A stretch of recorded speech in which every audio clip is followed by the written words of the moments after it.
Hello, everybody. Hopefully that's Jack with us as well. He was the last one. I'll just wait for a couple that are connecting. I don't know whether anybody else has noticed, but Zoom today for me has been a bit of a nightmare. It's been on like a go slow all day. I don't know what it is. All right, I think we've got everybody. So, hello everybody, welcome. This is the fourth in our series of National Apprenticeship Week events. So this one, as you can see from the screen, is all about assessment centres. We are very, very fortunate. I don't quite know how we've managed to do it, but we've managed to snag a top-end company that runs some of these. Two of their top people. I'm so amazing. Look at all the things I bring you and offer you as advice and guidance. They're going to introduce themselves in a sec, and they're going to run through assessment centres for you. Before we get into that, a little bit of housekeeping. We are recording the session, so that will be made available as quickly as I can edit it and get it back out again. Which, as you all know, I've got no life outside of work, so it'll probably be later on this evening, the way it's going. If you can all make sure you're muted, that'd be great. If you do have any problems with any of the tech, any sound, any image stuff, just let me know, give me a shout. I can see there are a couple of people who are having some issues joining. So people will be popping in and out for the first couple of minutes, I would imagine. But like I say, don't worry too much. The recording will be available afterwards anyway. If you do have any questions as we go through, please use the chat function at the bottom of the page. We'll be picking those up towards the end of the session. Yeah, if you can all just give me a thumbs up or a yes or something in the chat box to let me know that all the tech's working so far. And then we can hand over. Sue, hopefully you've been able to join and you're with us. Thank you very much, Jackie. Good to see you again as well. Barbara, Jack, everybody's on board. Brilliant. Okay, so I'm going to hand over to the guys from Top Score. I'm going to go dark and very quiet, but I'm going to keep an eye on questions. So any issues, any problems, put something in there and we'll pick it up from there. Thank you. Over to you, Lauren and Lewis. Thank you. Thanks, Pete. Yep, so just as a little introductions ourselves before we jump into the content. So I'm Lewis. I currently work as an account manager here at Top Score. I guess a little bit about my background. So I went down, I guess more kind of in quotations for traditional route. So I did kind of the A-levels into university route. But with how good apprenticeships are and degree apprenticeships are now, I think actually if I had the option and, you know, with where you guys are at the moment, I probably would have gone down the degree apprenticeship route. I think they are absolutely fantastic at the moment. My background in terms of my career is predominantly within the graduate recruitment space. I've had a vast exposure at assessment centres, from actually designing them to helping run them and actually participating in them as myself when I was looking for placement years as part of my degree. And I'm Lauren. I've worked in early years recruitment for about 4 years now. I have managed in the past what we call end-to-end recruitment. So what that means is that I would work on the marketing, I'd work on the process involving testing and interviewing, selection, and then the end goal, which is the assessment centre typically. And that'd be facilitating, designing them, and then wrapping up at the end. So this has given me a bit of an opportunity to see an overview of what early careers recruitment looks like, and most importantly, how to help you guys. I started off my career actually as an apprentice, and although recruitment 10 years ago now was very, very different to what it is now, it's still daunting moving from school to work, which is why we want to be able to help you get used to assessment centres. My current role at Top Score means that I manage and support clients from a range of different sectors to run virtual and digital assessment centres. So yeah, a little bit about Top Score. So we are a tech company that enables digital and virtual assessment centres for a huge range of clients. So we originally set out to help companies go paperless for face-to-face assessment centres. Obviously with COVID, we've actually adapted our business to help assessment centres go fully virtual.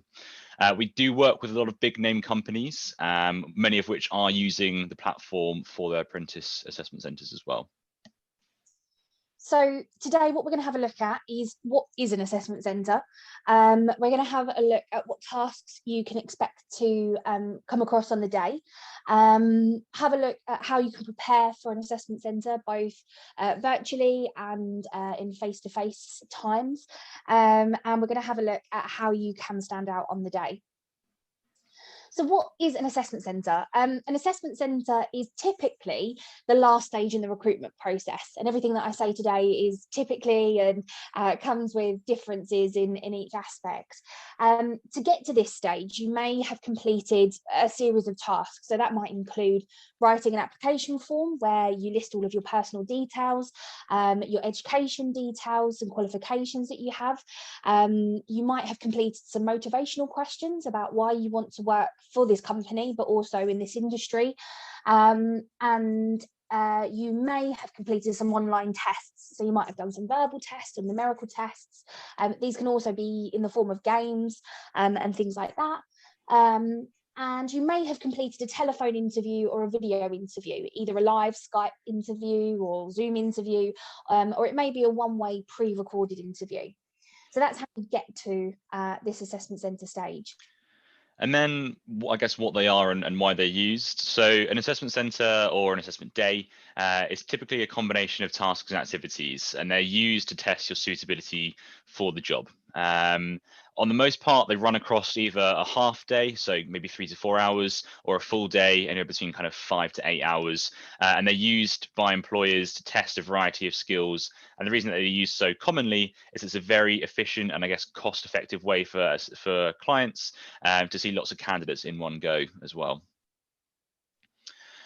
So in terms of face-to-face versus virtual assessment centres, so again, typically assessment centres have always been face-to-face. Obviously, unfortunately, COVID has definitely shaken that up for the world in the world of recruitment. And we're not being biased, but we believe for the better.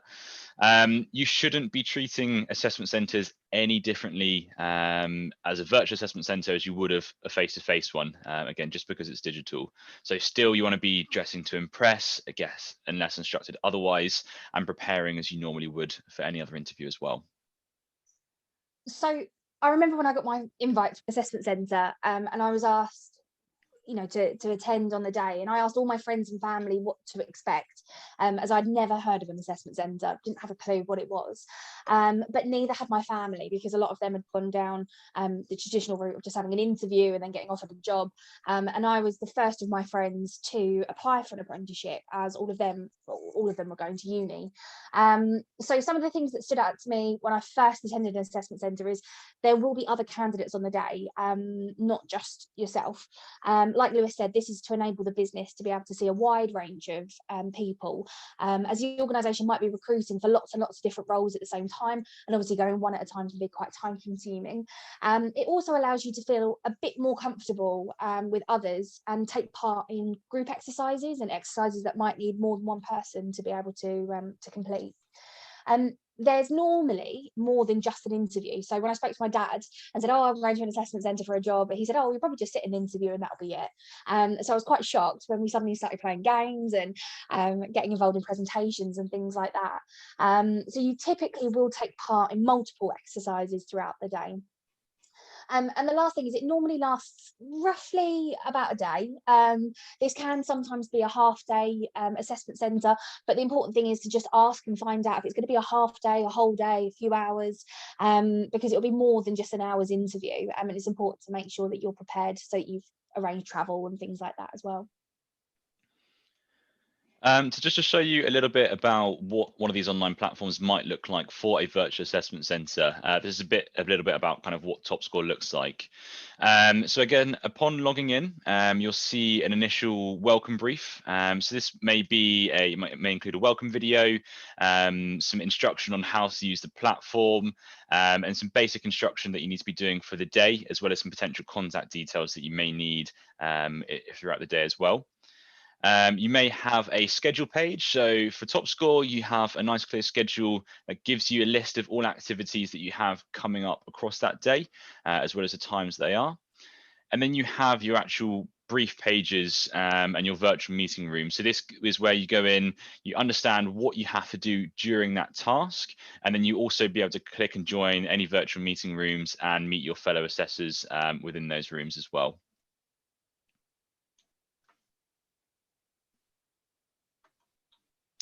So in terms of what tasks you could expect for a virtual assessment centre, starting out, it's normally a welcome talk. So this is where kind of all candidates, potentially all assessors as well as the facilitator for the day, will all meet together, maybe in one room, you know, have a bit of a chat, kind of get to know each other a bit more before the day. And normally you're told what's going to be coming up on that day and potentially shown a presentation as well. One of the next things that you might come across is an icebreaker. So these are a chance to get to know the other members of the assessment centre, both candidates and assessors, as well as recruitment teams, and to give yourself a chance just to feel at ease. Typically, these are at the start of the day, obviously, to allow this, and there will normally be a small welcome, maybe a little bit of housekeeping, so introducing that welcome talk, like Lewis said, alongside the icebreaker. You may play a small game, or it may be just a chance to introduce yourself to the other candidates. If you're using a platform like TopScore, then you should have already done a video and microphone test to make sure that everything's working ahead of the day. But these icebreakers and welcome talks are a really good opportunity for you to make sure that everything's working and that you feel comfortable with what you're doing before you move on to your next activities. So next will be the bulk of what an assessment centre is made up of, and these are your scored activities. So what are scored activities? Well, scored activities are where a business will come together and work out what skills are needed from their apprentice for this role. So they'll sit down and work out what's needed to be able to complete the role and be successful within it. They'll then list these and then they will score your abilities against these areas. So for example, it might be really important that you need to be a really good, strong team player in one of these apprenticeship roles. And they will look at how you can demonstrate your teamwork skills through an interview and asking questions, maybe through the group exercise, and then be able to score you to see if this is a strength that you have, or if this is something that actually you might need a little bit more support with, might not be suitable for the role. So the first task that you might come across, and these are typically what you'll see on the day, doesn't mean that you'll complete them all on every assessment centre, but these are typically what we see in general in assessment centres. The first one's a group task. So this is a chance for you to work with other candidates on the day to complete a task or have a discussion. And this could be a practical activity, or it might be a scenario-based activity where you have to come to a conclusion on something as a team, but both have the same outcome. You're looking to work together with others. You will be explaining the activity that will be happening on the day and given the instructions of what you're being asked to do, and also have the opportunity to ask any questions. Group sizes can vary. I've seen group exercises that have 4 people, and I've seen group exercises that have got 12 people in them, and it all depends on what the activity is. But what this is giving the assessors a chance to do is to have a look at those skills that you might have said that you have in your interview and actually seeing them in practice. The next activity that you may take part in is either an individual presentation, or you shouldn't be fooled, right, Ollie? Because they're not. Got someone else on the line. Just bear with me a second. Everybody, if you could make sure you're muted, please. Thank you very much. Perfect. Sorry, Thank Laura. No, not a problem at all. I thought I had a call coming in. So the individual preparation, presentation or written task. So you may be asked to present something and prepare it in advance of the day and bring it with you to present to the assessors, or you might be given a short amount of time to prepare a presentation on the day and then deliver it to the assessors on the same day.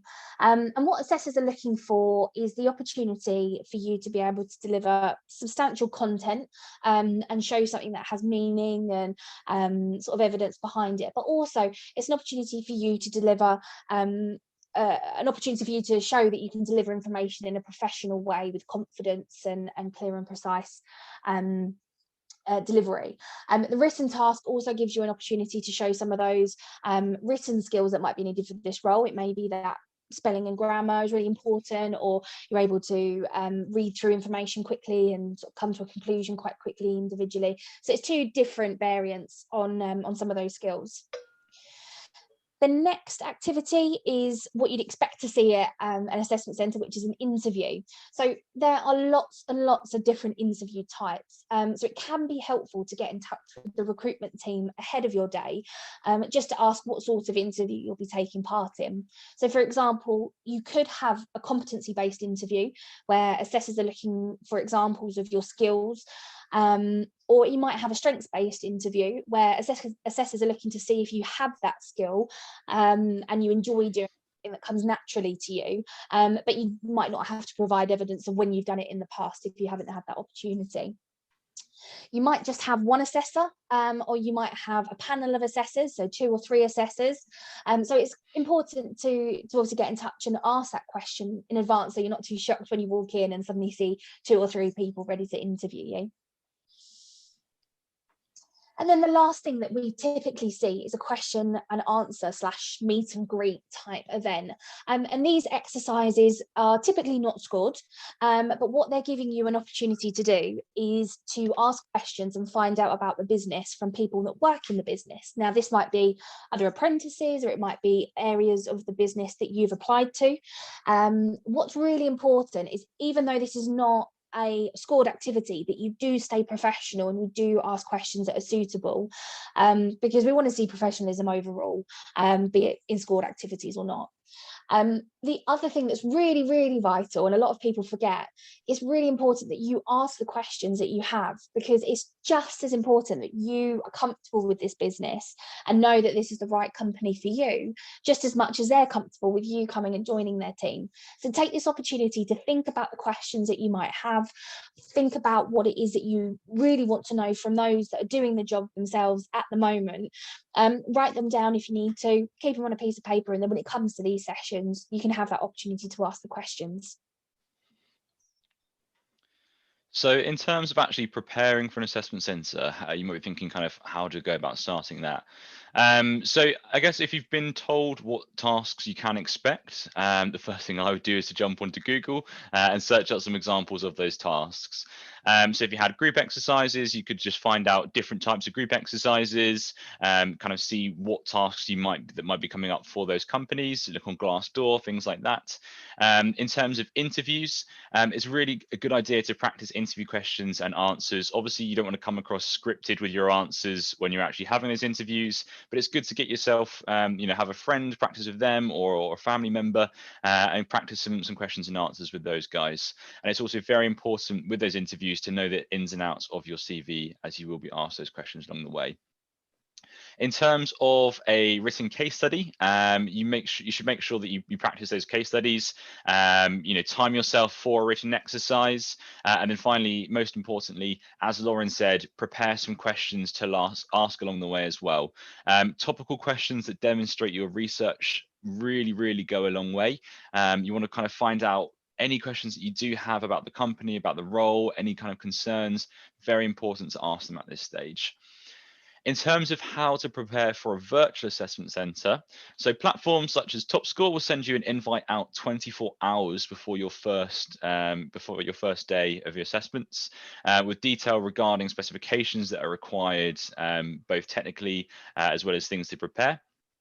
So make sure you've got the required browsers, a backup one, make sure it's up to date, make sure that your equipment works, run a test on the platform for your video if the platform has one to offer, and if possible, log in the day before to ensure that your details work okay. And on some platforms such as TopScore, you'll be able to see your schedule the day before and understand what's coming up in preparation for your activities.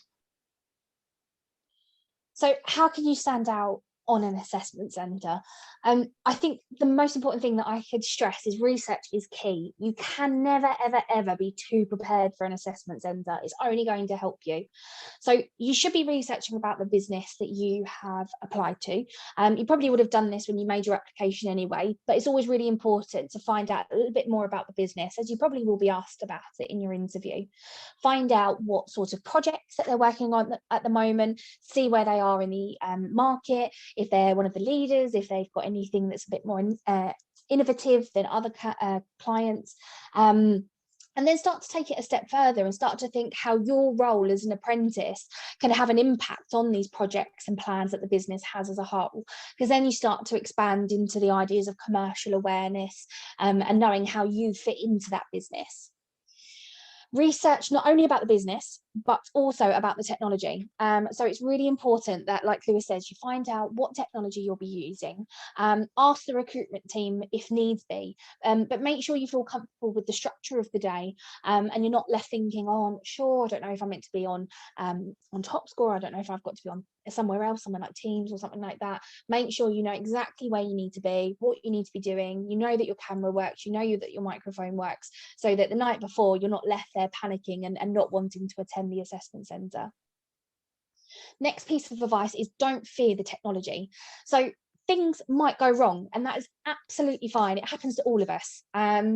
If things do go wrong, you can try and prevent them from becoming a problem by doing a few things to start with. So the first thing you could do is read some of the briefing documents or user guides like what we give you at TopScore, as normally there's a really super easy fix for a lot of the issues. And like Lewis said, it might be a browser, or it might just be that you need a new updated version of that browser.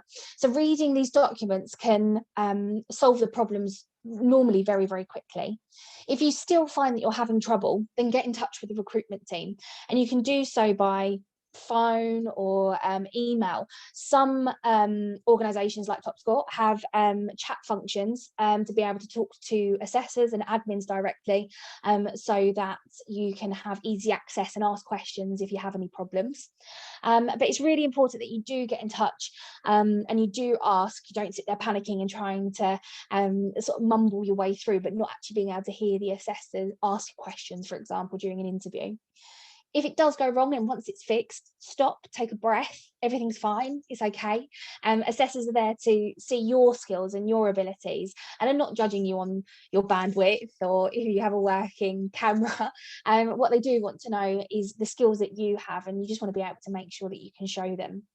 So take a breath, make sure you're composed, go back into your activity, and don't let it have an impact on the rest of your day.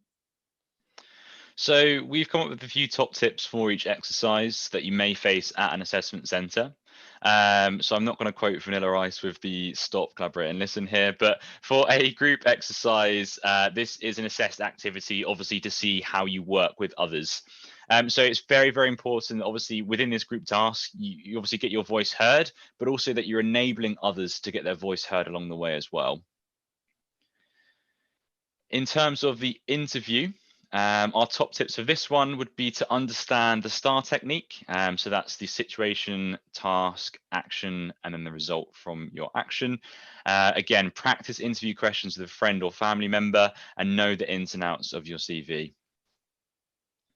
For a presentation, if you're asked to do so, what we thought was sometimes less really is more, and obviously you need to be able to fill the time that you've been given to present, but what's really important is that the substance of what you're presenting actually has substance in it, and there is actual meaning in what you're saying.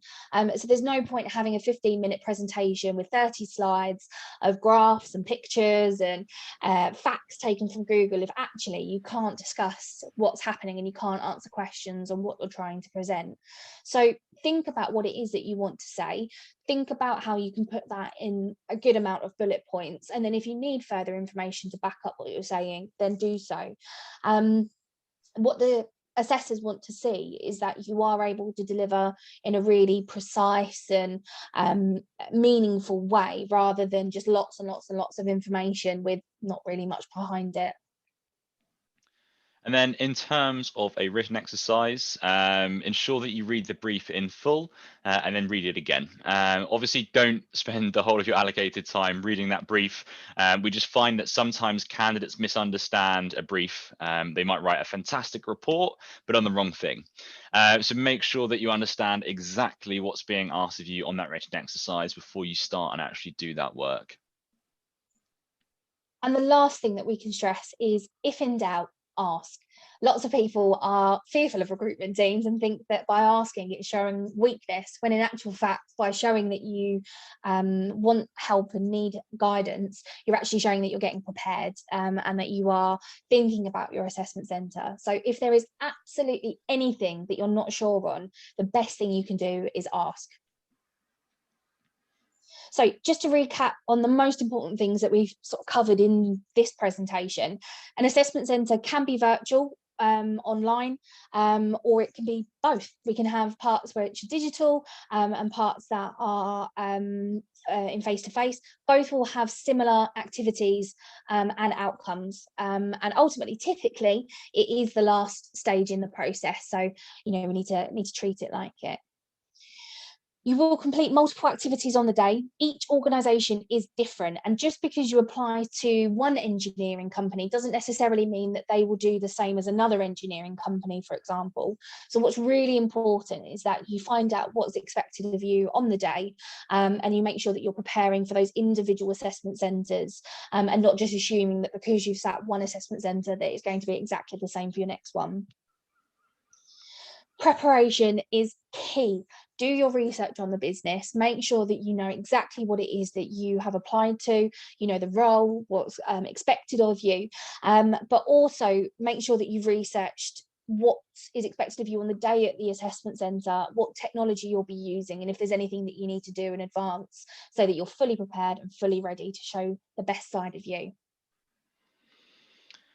And as we say, again, this is typically the final stage of the assessment centre, but it still very much is a two-way process. So you've done all of the hard work to get here. So make sure that you are not leaving that assessment centre with any concerns, any questions that you have unanswered.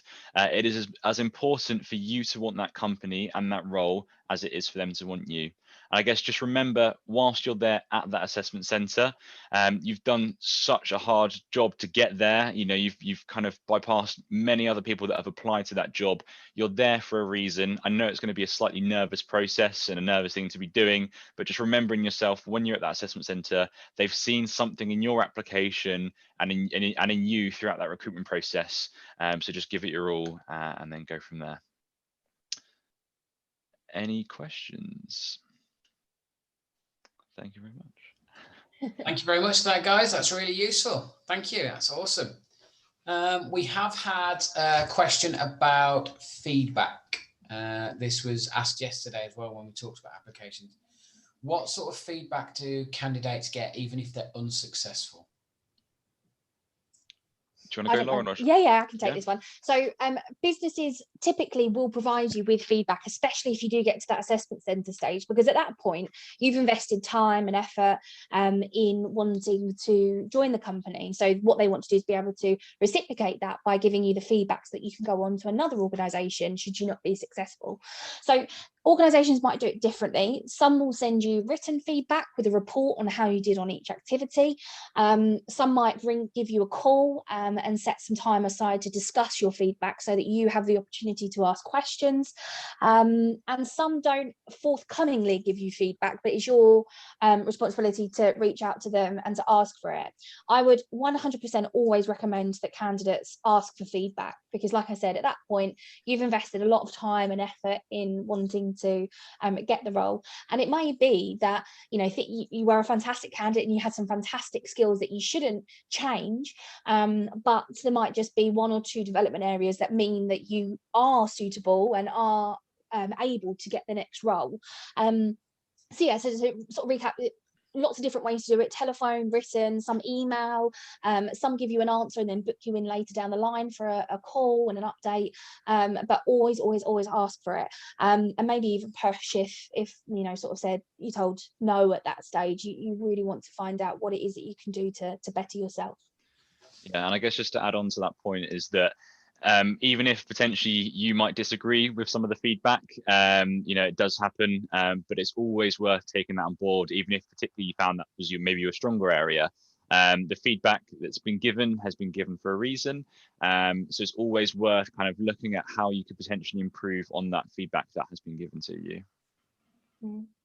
That's great. Thank you very much. One from me, really. This has cropped up throughout the week. Is there anywhere students can go to sort of practice some of those assessment tasks? Is that kind of thing commonly available? I've not really kind of come across any kind of just one-stop shops almost, but I mean, Google really is your best friend for those types of things. I mean, there's so many websites if you know, for so many different types, you know, for written exercises, online tests, maybe things like that. And there's been loads, obviously, of assessment centers in the past, and people are always kind of willing to share their kind of their own experiences and information with those exercises. So yeah, a little bit of Googling and you'll be able to find kind of a number of different examples of those tasks. That's great, thank you. Having gone down the Google rabbit hole in the past, I'd recommend there's one called assessmentday.co.uk, and that does let you try some of those tasks. You get a limited range, obviously. You then have to pay to get some of the more challenging tasks, but it definitely gives you a feel for it. But yeah, as Lewis has said, Google's definitely your best friend where this is concerned. I've seen another question from Jackie, which says, if somebody was unsuccessful, could they apply again after some self-development, or do companies not tend to do this? It's very dependent company to company. A lot of companies do allow reapplications from the same candidate. There's typically a buffer period, so that could be anywhere between 3 to 6 to 12 months before you reapply again for the same role. This just to kind of, I guess, stop them from being inundated with applications that, you know, for people that have unfortunately not done that. I guess if you are in that situation where you were unsuccessful the first time round, and then if you are reapplying again, I think it's even more important in that respect, linking back to your first question, to be able to really demonstrate that you've gone away, you've taken that feedback on board that they have given you, and you've proven to them how you've implemented it. So if they said to you, you need to work on, you know, your team working skills, maybe if you've taken that on board, you've then, I don't know, got a job in a team, you know, like a part-time job where you're kind of doing teamwork, or you've done some projects at school, or whatever it may be, just something where you can kind of tangibly demonstrate that you've taken that on board, and you've come back to them saying, yeah, exactly, I've taken this on board based off what you said last time, I've done X, Y, and Z, come and have me now. That's great. Thank you very much. I think that's the last of the questions. That looks like there isn't any more. Lewis, I must say, I'm really disappointed that you didn't break out into isolation. No. I told you last time that was going to be good. Social media is not your friend.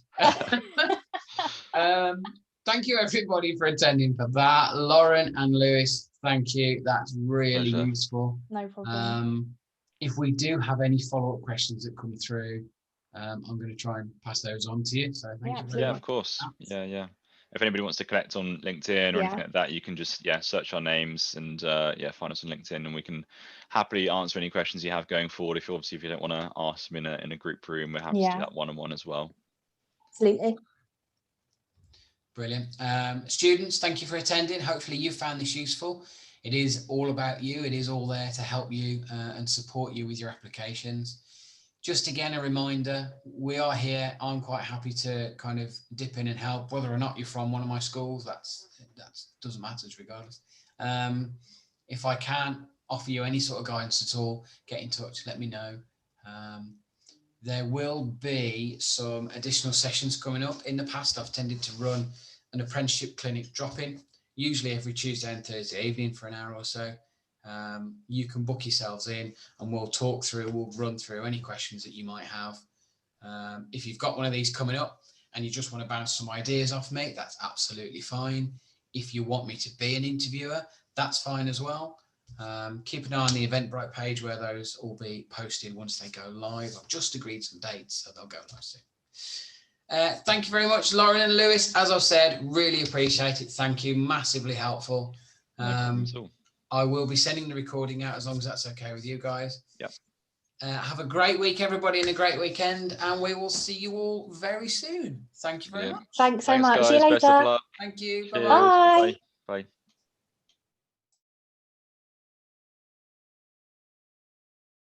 Bye.